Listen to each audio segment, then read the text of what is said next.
Good afternoon, Tomy. Tomy Vadakkancheril is the founder and director of Elements, a small private company in the Indian state of Kerala, southwest of India. When and how was Elements born? Is it true that at the beginning it was a small shop of organic food? And what is Elements nowadays? Elements was founded in 1999, so we've just celebrated our 10th anniversary.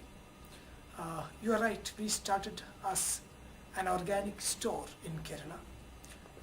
We are the pioneers of organic retailing in Kerala. Today, after 10 years, we have 2 organic stores in Kerala. Besides, we have enabled fair market access to more than 3,000 smallholder Kerala producers of coffee, spices and cashew. And we hope soon enough there will be coconut, cocoa and even rubber into their fair trade product list. And what about your aim to reduce the distance between consumer and farmers? That you told me that is important, that there is an important gap between Italian consumer and Indian farmer, but also in Indian between consumer and farmer. You're right. When we set out in 1999, we gave ourselves the mission to reduce the distance between the sensitive farmer and the conscious consumer. We saw this distance not just as a physical distance, we also saw this distance as an emotional distance. This emotional distance exists between continents, let's say Asia and Europe, but this emotional distance also exists between the rural producer in Kerala and the city consumer in Kerala or the rest of India. So it's important that there is an emotional bonding between the producers of food and the consumers of food. So we gave ourselves this mission to try and prove that the emotional and physical distance between producers and consumers can be reduced.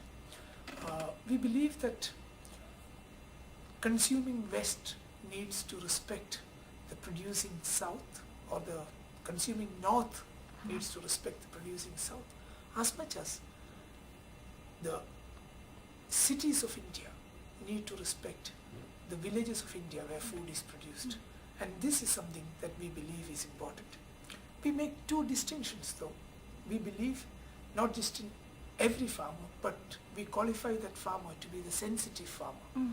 A farmer who is sensitive about the environment, a farmer who is sensitive about the quality of the food that he produces, and the farmer who is sensitive about the care he takes for Mother Earth. We believe there is also a conscious consumer, a consumer who does not merely look at the price tag of a product, but a consumer who looks at 3 intrinsic qualities in a product. We believe he must look at its physical quality, but we believe he must also look at its environmental quality, and we believe he must look at its social quality. And when all these 3 join together, we have a conscious consumer. So it's this distance between the sensitive farmer producer and the conscious consumer that we would like to reduce. Thank you. To know Elements, we should probably know something more about the context Element works in, like the economic and social situation of Kerala. Could you tell us about Kerala's social condition and economic state? What about agrarian reform? Kerala historically has had a separate developmental trajectory compared to the rest of India. This is primarily characterized by the quality of life of the people of Kerala, which is generally achieved even with a very not so magnificent or not so substantial economic growth. For example, the per capita income in Kerala was till the 90s less than the all India average. But the quality of life of the people of Kerala in very key human development indices sometimes nearly matched some of the more developed countries, be it infant mortality rate, be it maternal mortality rate, be it life expectancy, be it gender ratio, be it literacy, in all these key parameters, Kerala's achievements on the Human Development Indexes have been substantial. But what is very interesting is that Kerala achieved this not with a very huge income generation. The per capita income of Kerala was till the 1990s less than the all India average. Now this is because in the Kerala society as a whole, there is a strong strain of what I would call egalitarianism or distributive justice that is prevalent in Kerala society.